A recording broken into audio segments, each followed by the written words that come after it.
What's wellness mean to me? I think that the short of it is when you're living out of a place of congruence. So like your beliefs and your actions are aligned and you're okay with that. Like you have good self-esteem about that too. I think you get Yeah. to write your own story. I like that. That's narrative therapy is one of my favorites. Like it's all about the story you're telling yourself. Are you the hero in the story? Like all of these things, like the archetypal father, the hero, the captain, like they are heroic figures in my head. That's why like a lot of the stuff I write about and do on the channel, it's with that kind of evoking like heroes because I want people to see themselves as the hero in their story because you're going to do a lot better then than if you think you're just like the dopey side character that sucks. Like that's not how you should see yourself. That's why like the internal work, introspection for me, counseling, like all that stuff is really important for like the hero's view because you have to know what you're up against here. You have to know what kind of insecurities and pitfalls hurt you. Yeah. Welcome to the Collaborative Resource Hub by Wellness Provisions. We're bridging the gap between mental health, wellness, and rock and roll. I'm Amy McBride, owner of Wellness Provisions, the most badass wellness business. Hey, are you feeling a little stuck in life? I offer wellness coaching sessions. Book a session with me if you're seeking to get healthy and ahead. Sessions are available worldwide. And check this out. Wellness Provisions supplies rock and rollers with high-quality supplements. We've simplified your shopping experience and given you a trustworthy place to go where you can essentially shop blindfolded. And did you know all our Collaborative Resource Hub interviews air on YouTube as well as all major podcast platforms? Subscribe to stay in the loop. Go immerse yourself in the full Collaborative Resource Hub experience over on our website. You'll have access to helpful resources that will inspire and educate you. So let's inspire each other. If that guy did it, so can you.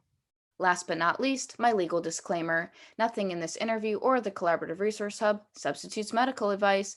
Please connect with your GP if you need medical guidance. Luke from Save for More, how are you? I am good. How are you doing? I'm doing very well, thank you. Awesome.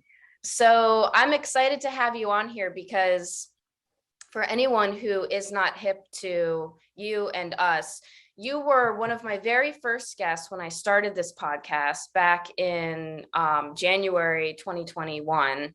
And you've also interviewed me a couple times for your YouTube channel. So I'm stoked to like talk again and hang out.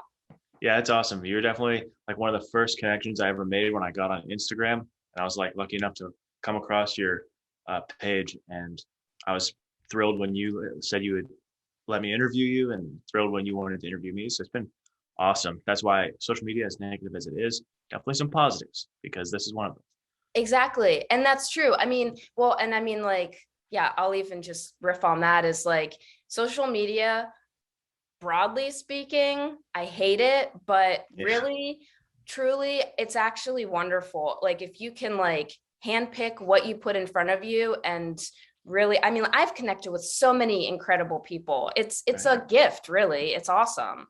Totally. I've heard it like that whole it's a tool and you can use it like a hammer to hit yourself in the head or build a house. It's kind of the same thing. It's just like a really difficult tool to use because our like human biology is really, I feel like doesn't do well with it because I'll just start scrolling into stuff that's not helpful and get lost and lose so much of my time with it. And it definitely sucks me into its vortex. Yeah. I get stuck on animal videos. So, I mean, it could be worse, but still. Right. Yeah, mine's just YouTube videos. I'll just like end up binging YouTube videos that have nothing to do with anything. And I'm just, wow, I could have just spent an hour doing anything else. But yeah. So what does wellness mean to you? what's wellness mean to me? I think that the short of it is when you're living out of a place of congruence. So like your beliefs and your actions are aligned and you're okay with that. Like you have good self-esteem about that too. I think that it's when you're able to live on that plane. Yeah, no one has really said it that way ever. And that's a wonderful like perspective on wellness. And yeah, I like that. It's not really comprehensive, I guess, because it didn't really mention like health, but I guess just that's where I'm coming from with it. Yeah, no, but it's another way of like looking at what it does mean to you and like what it represents and like another whole like facet of, well, it doesn't always have to be eating well and exercising. Yes, that's part of it, but like that kind of like being on top of your shit basically Yeah. is a huge part of it. Yeah, because that's kind of just how I define it with my life. It's easier for me to make sure I'm like still working out and eating well, but I do like I fall off of, like you said, my shift. Like I won't be as productive as I want. And that's to me one of my wellness is starting to slip.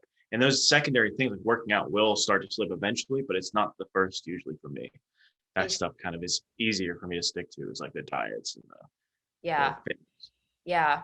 So, in a nutshell, I want to know sort of like your background. So, because I forgot to say this because we were just, like talking like normal people. I didn't give a Yeah, proper intro. So, you have a YouTube channel and an Instagram called Save for More, and yeah, you're presently getting your degree or licensure to be a professional counselor.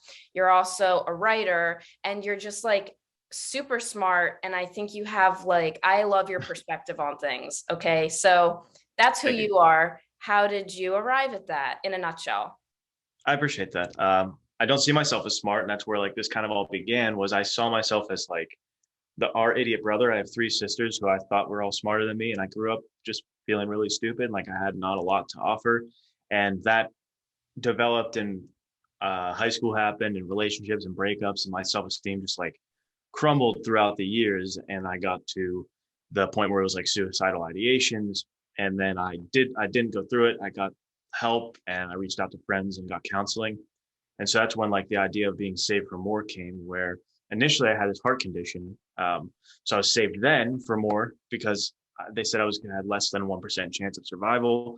Then I tried to like think about taking my own life. So once I got through that, this idea came back of like, I'm saved for more. There's something I should be doing. And that's what I wanted to do with the channel is like everybody here, I think, has a gift, and we're trying to figure it out and how to give it to the world. I think that's what our mission should be, is try to like find what we can do and give it out. I think mine, at least as how I understand it now, is trying to like impart that message that I had more to offer onto others. Like you have more to offer, you can do more. And that's what my videos are centered around. And the writing has always just been a part of that. And I mentioned it last time we on the interview you did with me. I want them to almost be like counseling sessions you didn't know you had. Like I like my novels to not just be entertaining, which I hope they are, but like I want them to give you something to live by. So those two things kind of intersect in my writing. But writing and storytelling has always been just a passion of mine. Even back when I was in the Our Idiot Brother phase, I wanted to be a filmmaker, and like that's all I really cared about. That's awesome. Dude, Yeah, and I know about your heart stuff, but I didn't know it was a less than like 1% or like 1%. yeah. That's intense. Holy cow. I know. I don't. They wanted my parents to like just abort me because they were like, it's not going to happen at all. They didn't do that. They found one doctor who said like, I'll try. Let's go for it, baby doll. And he did, and I lived. And then I was able to like play sports for a while, and even box. That's kind of like not a thing anymore because I got the clots out in Arizona 2 years ago. So I'm on like way heavier blood thinners, so I can't really do that. But I'd rather not complain about not being able to box, and I'm still like alive. You know what I mean? So that was hard, and I wrestled with it at first, but ultimately, I'm more grateful that I'm alive and okay than I can't box anymore. So that actually, I have, questions sort of prepped and stuff, but that's something that I want to like, that's not prepared that I want to mention or talk about is there's a lot of people who they get injured or they have some kind of setback and they can't keep doing their normal routine stuff. And often it's like physical stuff, like they can't do martial arts stuff or just regular, like riding their bike like they usually do. And people get really super hard on themselves and very bummed out, and they can't seem to adjust or tweak and find other ways of doing something like that for themselves. What's your 2 cents on that? Yeah, I could definitely see where they're coming from. I saw that when I first was like had the clots and everything, and one was in my leg, so I couldn't walk, and I was on crutches when I could walk eventually. And so like they told me I couldn't work out, and that's like a big like transition to just be like bedridden and be with my thoughts. That's just like uncomfortable for people, I think. So if they're ever in that kind of situation, I think it's just being alone with yourself at first is really difficult because there a lot of stuff you ignored can kind of come to the forefront.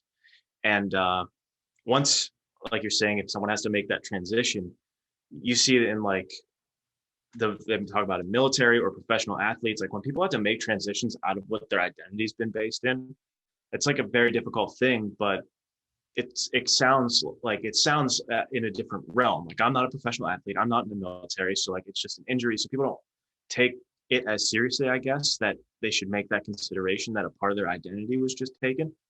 But if you take it with more seriousness and you go to like seek counseling and you talk about it in that way, I think that you can start to get to the roots of what is bothering you. And I think that a lot of people just kind of, I don't know what the word is, but they don't want to give it that credit. Like you are actually suffering a whole lot more than you think you are. They Mhm. just kind of think they should get over it, but you can't really sometimes. Yeah, and I think and maybe it's like like an onion layer sort of thing where it's like, oh, I can't I can't go to the gym and like lift because, like my shoulder's messed up or something. Yeah. So it's like instead of finding something different that's, more gentle, but is still some kind of movement, then it's just like, yeah, they get super like blinders and upset, but maybe there is that other layer to it that it is something more about their identity that's been taken from them Right. momentarily. Yeah. And like you said, it doesn't always have to be that. Let's say it is a minor injury and they can't work out for 6 months or whatever. Then I think it becomes, we're creatures of habit, we're routine based. Like you take someone's routine away, you're going to take their sanity to a certain level. Like I think they need to work on what they can do to replace that. Like you said, finding something more gentle, whatever you can do to make that pivot. And that's why for me, like now that I can't box anymore, which I used to love, like I try to do like weirder workouts. I go out to the woods and try to do like workouts before they had weights, like think about what they would do and just try to make it more fun in that way. Just that's how I've been able to just pivot in my own head to get away from something that I've always done and loved. Yeah. Yeah, I saw one of your videos. You were pushing a cooler, like an ice chest thing Yeah. up a hill. Yeah. That like just little things like that. Like I was we had to do feed the cat for my in-laws and we were at their place and it was winter and I wanted to get a workout and I saw the snow and I saw the cooler and I was like, here we go, that's a good workout. So just like that's how I've pivoted, just making fun exercises, trying to do different things like that. And that's also awesome for people because like I mean there's people who have like messaged in from like watching interviews or just getting up with the podcasts and stuff, and they're like, I don't like exercising, and I'm one of those people too. I don't like it, but I'm also telling myself now as like a sort of like an affirmation that I do love exercising, so I can change that narrative. Right. But Yeah. doing fun things like doing, yeah, like just weird shit, like just Right. it's movement and like you can enjoy it. Like I play tennis with a buddy. I'm so bad, but like it's fun. And I get a lot of cardio. Right. I'm running, chasing the ball. Definitely. Yeah. That's the thing. I don't think I know our bodies don't know the difference between you picking up like a dumbbell and curling it like that, or you like hanging on a tree and doing that with Uh-huh. like it doesn't know the difference. As long as you start to feel that and you're pushing yourself, you're gonna get the same kind of like outcome essentially. I'm sure you couldn't be a professional bodybuilder with the workouts that I do, but like I'm not going for that, obviously. But if you're just trying to get in shape, you can do a whole lot. You don't have to be like so narrow-minded to think I have to go to the gym, I have to hit the weights, things like that. Yeah. Push cooler around. All right. Yes. So you have a series on your YouTube channel called Become More, and there's 3 parts to it: the captain's view, the hero's view, and the father's view. So Yes. do you want to sort of discuss and break down what all of those are and how those can help people? Yeah. So the first one, the captain's view, I got the steersman shirt on to evoke that. Um, to me, that's the idea of delayed gratification that you and I started to talk about in the beginning before we started recording. How I am 6 years into my counseling program, and I'm just now like starting to get the official side of things, and I still have a year or two to go before I can actually counsel like on my own and be where the destination was. And I like the captain's view or this like steersman idea because you look at the voyages from back in the day. It wasn't I'm going to get on a plane, head to California, and be there in the same day that I got on my flight. It was like you're on the ship for months and sometimes longer, and you have to suffer. And it's like this big event. And that's the same thing. I think we need to make that mindset shift where today's day and age, with all the technology we have, immediate gratification has become kind of the norm. Like I can watch I'm a big movie guy. I can find any movie I want ever and just watch it today. I can go rent it. It's there. Back in the day, you had to go like drive to Blockbuster, hope they had it, and then drive back and be able to watch it. Like it was there's more to it. There's not many of those steps left in the world today. Everything's next day delivery. Yeah. So trying to get back to that delayed gratification mindset, that's the captain's view that like it's going to be a long effort, but it's X marks the spot out there. And if you keep going, you keep traversing and you keep fighting through all the waves and the storms and everything, you will get there. You just have to remember it's not as quick as you might want it to be. Yeah. So are there like tips or yeah, I guess tips that can help someone who is on that kind of journey, like yeah, like your schooling is like a really good example. I think a lot of people Yeah. have that kind of experience. So like how do you like stay motivated? I think that the biggest part is that you have to build that destination. You have to build that X marks the spot, make it so alluring to you that you have to keep going. You know, what you're searching for out there has to be alluring enough to keep you going. So that's building up your best version. That's building up this ideal life. That's for people who do like meditation. I think it's called like visualization, right? Like that's a thing that you can visualize. You can see yourself there that you talked about with me before. Like Mhm. you had to build that world you're going to. And the second part that Jordan Peterson talks about is that just as important is to make it very fearful what's behind you.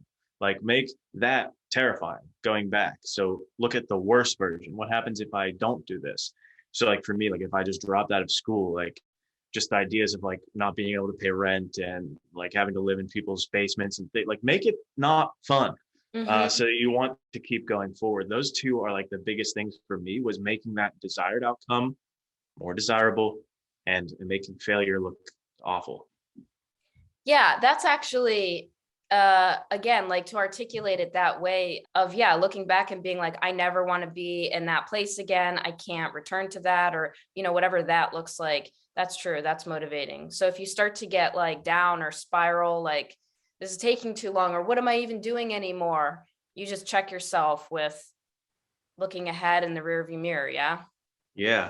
And that's the thing, like it's definitely gonna come up because I think about these things, I make videos on them, but like recently I've had that feeling and I'm in therapy and I'm talking about that feeling where I'm like, it's been 6 years.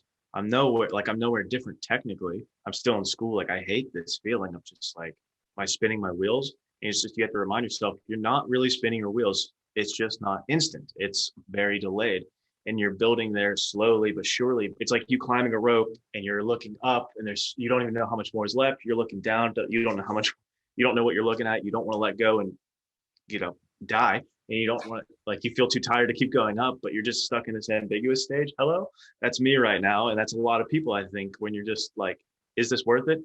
Yes, it totally is. Just keep going, just like one step at a time. And that's where you hear people like even Albert Camus back in the day talked about the myth of Sisyphus, where like then it just becomes about finding meaning in that struggle, in that climb, in your journey towards it. That's what has It. to become fun. Yeah, the journey, it's the journey, not the destination, because Right. everything that you're doing now, you won't do again. You're not going to be in school again. You're not going to have this like 4 hour test again, So Yeah. like Yeah. nobody wants a 4 hour test, but like you can also choose the perspective to look at it as like this is a really cool experience and like this is part of it. This is awesome. Yeah. And like what you said there kind of made me think too. They say when you're younger, you have all the time in the world, but no money. And then when you're older, you have all the money, but no time. Like that's what I try to think of right now. It's like I have time enough to do interviews like this, make videos, write stuff. Okay, yeah, I'm not like, am I financially? Not great. But like when it comes to time, I've got so much time to chase what I want to and do what I want to. And when life keeps happening and I have a kid and house payments and I get out of school, like it's gonna be my time is gonna be no longer, but I'll have that money. So then the destination will shift and it'll be something different, which I don't know yet. Like there's always gonna be something you're searching for. So it cannot become about that. It can't Mhm. become about you trying to find X marks the spot because that's just a recipe for disaster. Yeah, as long as whatever stage you're in, you are deriving joy, like you're grateful for what's going on and like yeah, so maybe you're not super like rich, but like You're doing an interview with me. I mean, come on, your day's not going to Life get better. life does not get better than that. You know what I mean? It does not. Here's an advert in less than 20 seconds. Did you know that Wellness Provisions offers one-on-one wellness sessions? Yep. So if you're seeking to get healthy and ahead in life, but feeling a little stuck, then book a session and let's get you unstuck. Now back to the interview. So, what's the hero's view? What's that one about? So the hero's view, I name it that because it's about knowing the enemy. I think a good hero like studies his enemy, knows who he's facing, knows what he's up against. And for me, I think the biggest enemy we have, man in the mirror. Rocky 4 status, it's you against you. That's like one of my favorite go-to quotes in all of this, because when you're on that journey, you're going to come up against blockades. You're going to come up against rejection, and even outward rejection from other people saying like, you suck, don't do that, don't be a writer, you're terrible. Whatever happens like that, it's still you versus you, because it's up to you to say what that means to you. And if you're going to accept that, there's the Eleanor Roosevelt quote, nobody can make me feel inferior without my permission. Like, it's still you. You have to make the decisions for yourself. And I think that our natural versions are very lazy, are very hedonistic, are very like resentful. If I'm not careful, I can become a pretty mean person, like pretty lazy person. My life could go to that feared self, like I was talking about in the rearview mirror. It takes a lot of discipline in moving forward. And so that's what the hero's view is just getting to know that enemy, looking at what could go wrong, really facing up to some of those things and ironing those out in yourself. And that's why like the internal work, introspection, for me, counseling, like all that stuff is really important for like the hero's view, because you have to know what you're up against here. You have to know what kind of insecurities and pitfalls hurt you. Yeah. So for someone who's not really at that point of having a lot of self-awareness, or they're still kind of, like that's like the path that they're walking right now, like what's advice for someone to be more comfortable with themselves and liking themselves more, and not letting that outside or internal, like you suck criticism really like get to them?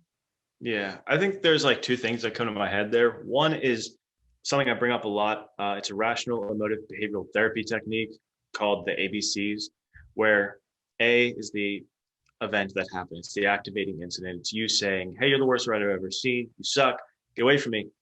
B is the belief. This is where you control, and you control the C, which is the emotional consequence. So it's just from kind of that psychoeducation that we all have control of that B, that middle portion, where someone says something to you, something happens to you.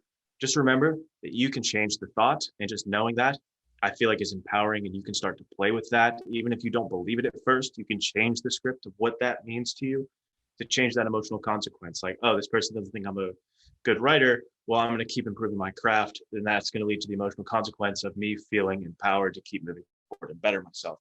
You can try that.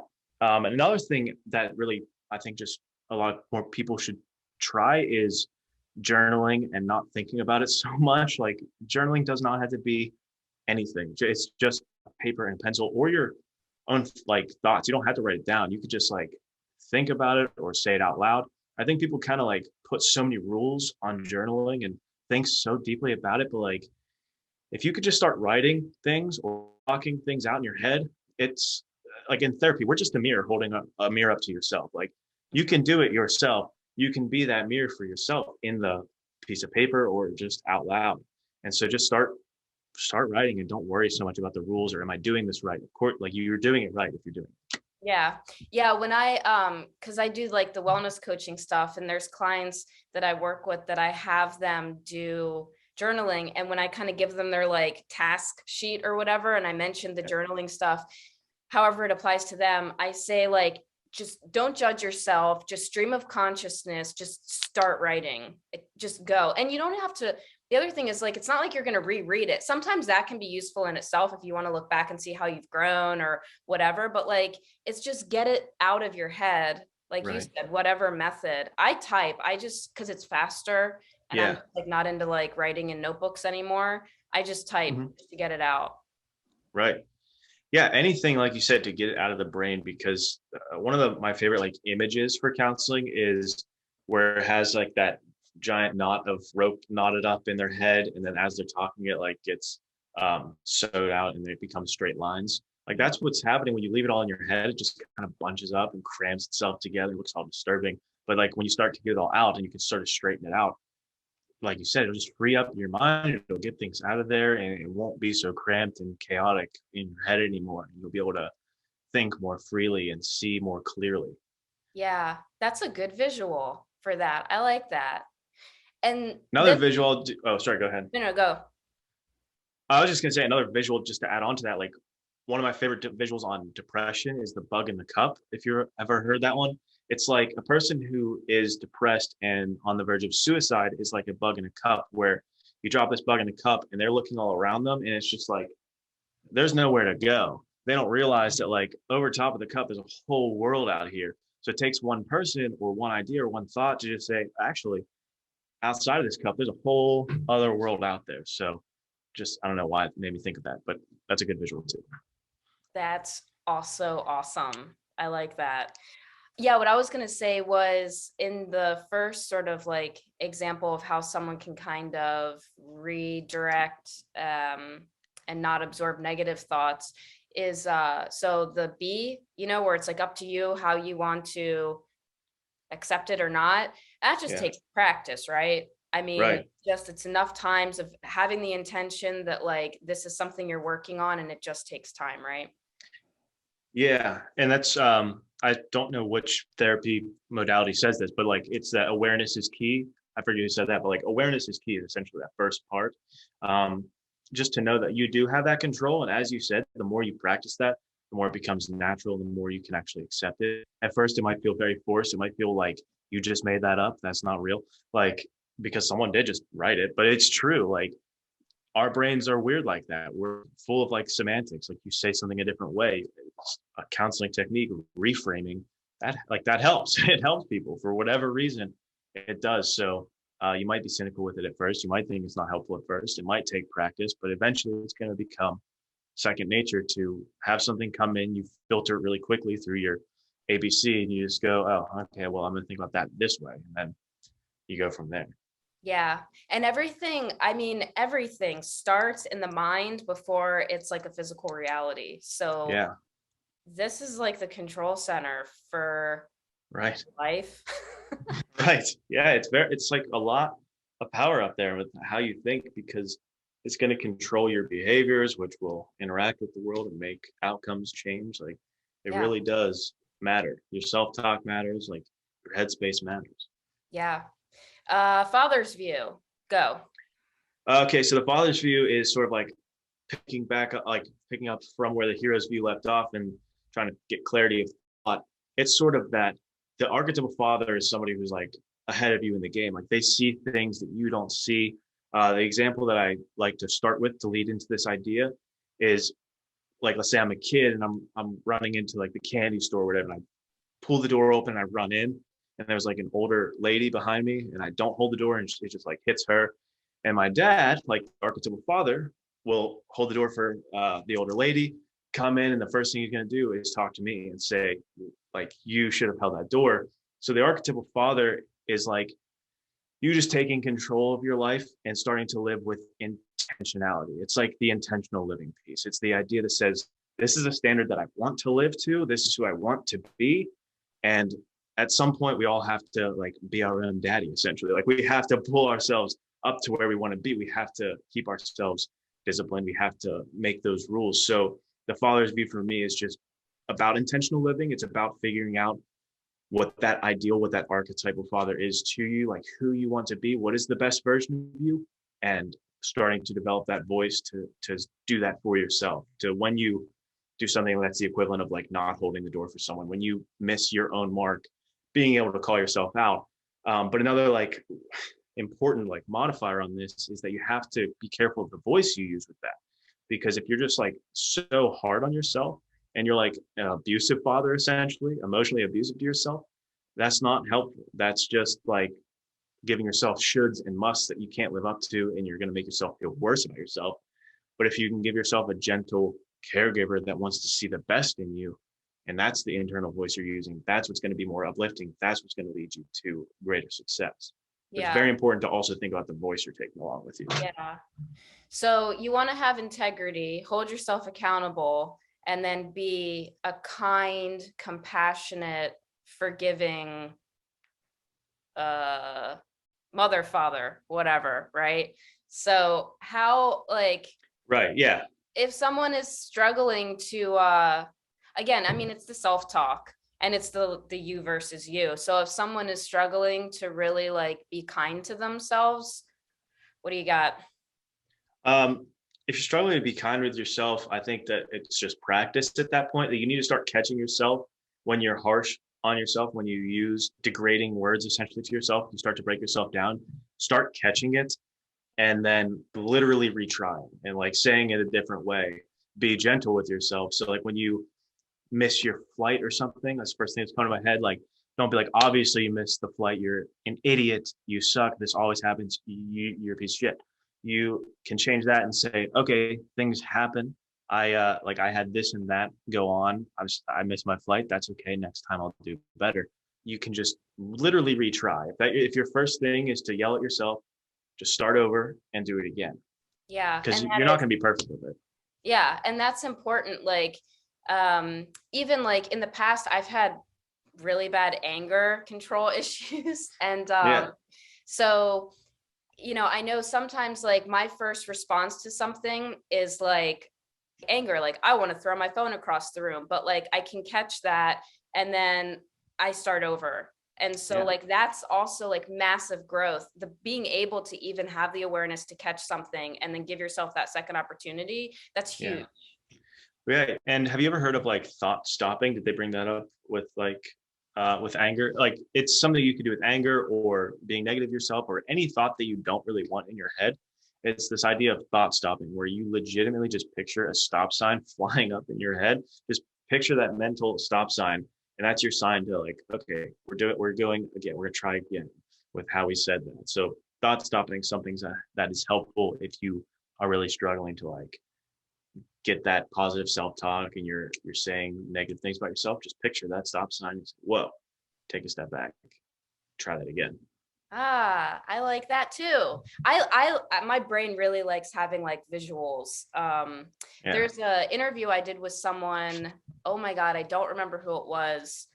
Um, I don't remember who it was, but I just recently I had to go through some of the old interviews. But there for their meditation, I mean, this is just another random, like visual.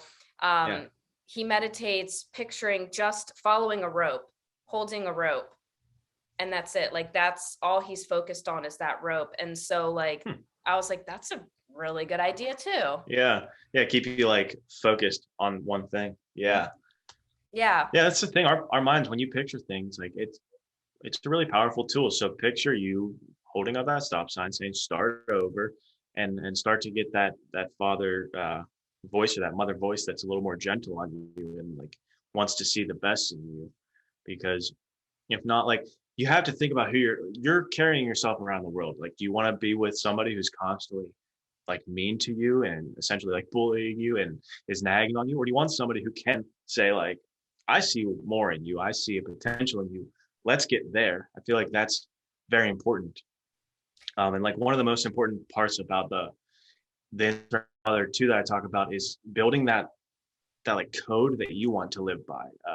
For me, like congruence, commitment, integrity, and family are like the four values that I like love the most. But for other people, it's different things, and that's where we talk about filtering through your mind. Like in the ABCs become second nature. Like you can start to run these things by your values. So like if you're questioning a decision or whatever like is bothering you, you can run it real quickly through your code. And that's where life was a little bit easier back in the day when people were given codes like the Bushido or like the Knight's Chivalry code. And like you were given these things and you had to live by it and die by it. Now we live in this like nice postmodern world where we get to choose our own. But when we don't choose our own, our mind can go everywhere and be like second guessing everything. So I think it's important that you start to develop in with this internal father, this archetype, like who you want to live up to in this standard. What does that look like? What are the values that are important to you? Yeah. And so many people have come from whatever degree, whatever facet of like abusive upbringings and Mhm. childhoods and stuff with a lot of trauma. And like, if it's up to you to like change yourself and change, like if you have kids, like you can create new standards and new like way of living and stuff and Yeah. thoughts. I think a lot of people have, that really detrimental kind of like internal voice, because that's what a lot of people have been brought up with. And so like, want something better, it's okay. And like, Right. yeah, it starts with you and all of us. We want a better world. We got to be kind to ourselves. Then you can be kinder to other people when you have the Yeah. kindness within yourself. And then we have a utopia. Boom, problem solved. There you go. Like you said, like it's not your fault what happened, whatever like abuse and trauma that you faced, not your fault. What is your fault is how you're going to handle it now that you're grown. What do you do and how do you move forward? Are you going to continue that cycle because you saw what it did, you didn't like it? Be something, be the change you want to see in the world. That super famous quote, like that's what you had to do. Like if your actual father or like let's say whatever, like your internal father voice right now is that abusive, angry thing that you grew up with, it's your chance now to change that. Like you don't have to stick with that. You can get rid of that. I don't have to think of myself as the idiot brother anymore. It's just like a choice I can make. Yeah. And it's empowering. And that's awesome. Yeah. You get Yeah. to write your own story. I like that. That's narrative therapy is one of my favorites. Like it's all about the story you're telling yourself. Are you the hero in the story? Like all of these things, like the archetypal father, the hero, the captain, like they are like heroic figures in my head. That's why like a lot of the stuff I write about and do on the channel, it's with that kind of evoking like heroes, because I want people to see themselves as the hero in their story.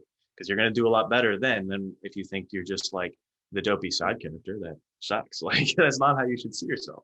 Absolutely. And so that's a good segue, actually, because I wanted to sort of touch on you being a writer. And it's a two-part question, I guess, because they kind of play into each other.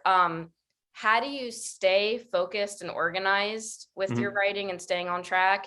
And then also just generally, like, what kind of like tips do you have for aspiring writers or, actual like writers, that anything like that? Yeah. So how I stay focused and things like that has evolved. When I first was like getting into it after the clots, where I've always wanted to be a writer, and I've been writing things that I would start, pick up, get halfway through, never finish it. I've been doing that since I was like in third grade with my friends. But like once I really committed and started to finish manuscripts and started to write for real, after the clots, it was I had to put a strict thing on it, like 1,000 words a day. And that's what I told myself was the Jocko Willink essentially, which was his idea. 1,000 words a day. I'm going to do that because I know after a certain amount of days, it's done. Like I actually did it. But now that's kind of like I've been more laxed on that because I've shown and proved myself that first time I can finish this. I can be a writer. I can write the book. And now I just make sure I write every day. That's not a weekend. I give myself weekends, but I write every weekday. And I know that I'm going to do that. So at first, if you need to like put that hard full stop, like I need to do 1,000 words, whatever, 500 words, or I need to do a chapter, or if you want to be like Stephen King, you does 6 pages a day. Jeez Louise. Um, you need to put something like that as like this is showing me that I'm doing it. And that's where I talk about check boxes a lot on my channel, like a checklist. Like if you need to write down or 1,000 words check box and wait until you check that off and prove to yourself, then do that. But yeah, for me, it's just become making sure it's like a habit at that point. Like I do it daily. And then advice would be that one, putting that like hard stop on yourself, and two would be starting to see yourself. This goes back to the self-talk and the image, seeing yourself as a hero. Start to believe that you are a writer. Like a lot of aspiring writers who haven't had anything published yet don't see themselves as writers. They're kind of embarrassed about that even like being said, because it's like you're not going to be a writer. What are we talking about? But like you have to start believing that you are a writer. And there's this guy, Don Winslow, who writes books that you might have seen as films like Savages. He wrote the book that became Savages. He wrote Power of the Dog, which is not the Netflix movie. He wrote The Force recently, but he's a writer, and he says anybody who gets up and puts words on the page, they're a writer. And like we respect you, and other writers will respect you because you're doing it. And that's the truth. Like you're not a writer once you're published, you're a writer when you start writing. So just believe in yourself, believe that you can be somebody who has a novel finished out there, and that's where you need to start. Yeah. And again, it starts in the brain. It starts in Yeah. your mind. If you see yourself as that accomplished person, then that's going to happen because you're believing it. It is a reality. Mm-hmm. The other thing I like that you said is you give yourself the weekends off now for the writing. So Yeah. like having balance is huge. Right. Definitely. And that's like a Hemingway principle, I think, where he says, I don't want to like completely empty the well. Like, I don't like to push these creative things so hard, like every day I have to do this. And even like, Monday through Sunday, I'm just going hard, because at some point to me, it's going to feel very forced, and then it's going to become less creative, and it's just going to be robotic. So giving yourself that freedom and that time to like relax and reload some of that creativity, and that is very important. Even like after I finish manuscripts, sometimes I'll take a week that might bleed into 3 weeks off. Like I'm not gonna just go from one thing to the other, because I need to like reset if I need to reset, if I'm not in the right mindset. What inspires you? Or like like going out into nature, or reading other books, or what? Like where do you get inspiration? I would say film is like the number one thing that has always inspired me. Like, I watch movies, and I love that kind of, like, I love storytelling in movies because I wasn't a reader growing up, and I just like to see the heroes on the big screen, things like that. So seeing other stories, looking at other writers' lives, watching writers' interviews is very inspiring. Reading, and as you said, like nature, going out, like just being with my thoughts, the journaling, because writing to me comes from like these archetypal stories, which Carl Jung calls like the collective unconscious. And I'm pulling from the collective unconscious, but I'm grabbing it with everything I have and everything I bring to the table, my psychology, and I'm putting that into my stories. So like grabbing like the paint of the unconscious, like collective unconscious, with all these other stories that I'm reading and all these other writers, and then self introspection, going to therapy, looking at my own life and seeing what I need to give to the world, like what I can offer from where I stand. Yeah. Awesome. So the tagline for my business is delay dying. So it's Mm-hmm. sort of a nice like little summary here. If you had to give someone advice or tips on how to delay dying, or in other words, live happier and healthier and more creatively and more awesome, what would it be? To delay dying, I think that you need to find good friends and good connections. Don't be so isolated. I was definitely one to tend to be isolated, but we're not meant for that. Like, human creatures are meant for connection. So find yourself good friends, to quote from a movie, because I love movies here. Find good friends, talk it out, get positive solutions. That's from The Gentleman, starring Matthew McConaughey and Charlie Hunnam. So like, you got to get good friends in your life. You got to get good people around you. You have to be connected, or else you're going to die a lot sooner. Yeah. Like, literally, I think there are studies that show people in isolation die sooner. Yeah. No, no. It's intense. Yes. It wears you down on so many levels. All right. So do you have anything cool coming up that you would like to share on? Yes, as a writer, I'm releasing my first book. It'll come out in fall. So stay tuned and look forward to that. It's called Frozen Wrath, and it'll be out this fall. I'm trying to aim for like October release date. It's the first in a series, and they're nice, quick reads. I say it's a book for non-readers and people trying to get into reading, because they're all novellas. They're all one that could have been a huge book, but I'm separating it so they're all quick, fast-paced thrillers that you can pick up, and I hope you enjoy them.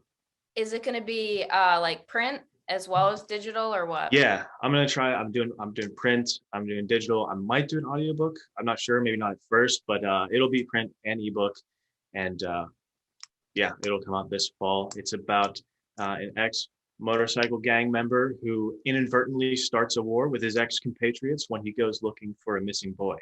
Uh-oh. So I'm it's intense. excited. No, but like for real, I'm super excited. I'm so happy for you, and I'm very excited. Thank you. Yeah, thank you. I'm excited too. I'm looking forward to people being able to read it. Been working on it for like 2 years. I'm looking forward to this one being my first debut into it, seeing how the world of publishing looks like and everything. Yeah. And then you also have like a lot of cool like merch, like not like even with like your branded logo, but just sort of like, I mean, the shirt you're wearing or the you versus Yeah, you, this is one. like the boxers, like Yeah. you've got some cool Yeah. stuff. That spread shop, I think is really cool because I just like make designs on there and it can print it on a mug or a hat or a t-shirt or stickers or aprons or like all kinds of stuff.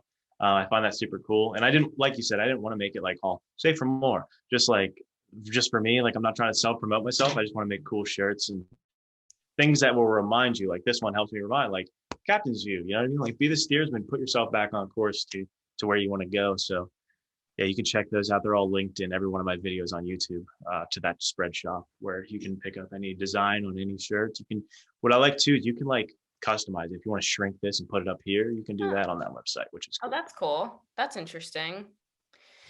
All right. Well, thank you so much for making time and chatting. I love our conversations. They're fun and like they just flow really well. And I want to tell Yeah, everybody listening to straight up subscribe to his YouTube, whichever all the links are wherever you're watching this, and follow him on Instagram because his content is awesome. I really appreciate that. Thank you, and thank you for having me. It's been awesome. I love the conversations. It's been awesome.